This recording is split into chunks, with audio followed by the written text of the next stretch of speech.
Hi friends, இன்னைக்கு நம்ம பார்க்க போற ஒரு குட்டி கதை. கனவு ஒரு நாள் நிஜமாகும். வாங்க கதைக்குள்ள போகலாங்களா?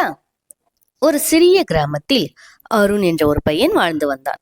அவனுக்கு ஒரு பெரிய கனவு இருந்தது. ஒரு நல்ல சைக்கிள் வாங்க வேண்டும் என்பதுதான். அருண் தினமும் பள்ளிக்கு நடந்துதான் போவான். அவன் நண்பர்கள் எல்லாம் சைக்கிளில் வேகமாக செல்வதை பார்த்து அவனுக்கும் ஆசை அதிகமாகி வந்தது. ஒரு நாள் வீட்டுக்கு வந்தவுடன் அவன் தந்தையிடம் சொன்னான், அப்பா, எனக்கும் ஒரு சைக்கிள் வாங்கி தர முடியுமா என்று. அவனது தந்தை ஒரு கூலி வேலை செய்யும் மனிதர். உடனே வாங்கி கொடுக்க முடியாத நிலை. ஆனாலும் அவன் மகனின் ஆசையை பார்த்து மெதுவாக சொன்னார், கொஞ்சம் காத்திருப்பா, நிச்சயமா வாங்கி தரேன் என்றார். அருண் அந்த வார்த்தையை நம்பி தினமும் நல்லா படிக்க ஆரம்பித்தான். வீட்டிலும் சிறு சிறு உதவிகள் எல்லாம் செய்தான். அவன் மனதில் ஒரு நம்பிக்கை, ஒரு நாள் அப்பா கண்டிப்பா வாங்கி தருவார் என்று. மாதங்கள் கடந்து போனது.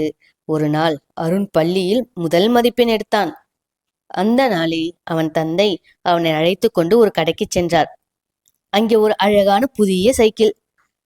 அருண் கண்கள் மகிழ்ச்சியில் கலங்கின. இது உன்னுடையதுப்பா என்று தந்தை சொன்னார். அந்த நிமிஷம் அருண் மிகவும் சந்தோஷமாகி தந்தையை கட்டிப்பிடித்தான். நன்றி அப்பா, என் கனவு நிஜமாயிடுச்சு என்று. இதன் மூலம் நம்ம என்ன தெரிஞ்சுக்கணும்னா, நம்பிக்கை, பொறுமை மற்றும் முயற்சி இருந்தால் கனவுகள் நிச்சயம் ஒரு நாள் நனவாகும். இது போன்ற கதைகளை கேட்கவும் பார்க்கவும் குருலட்சுமி சேனலை சப்ஸ்கிரைப் பண்ணுங்க. சப்ஸ்கிரைப் பண்ண அனைவருக்கும் மனமார்ந்த நன்றி. தேங்க்யூ. பாய்.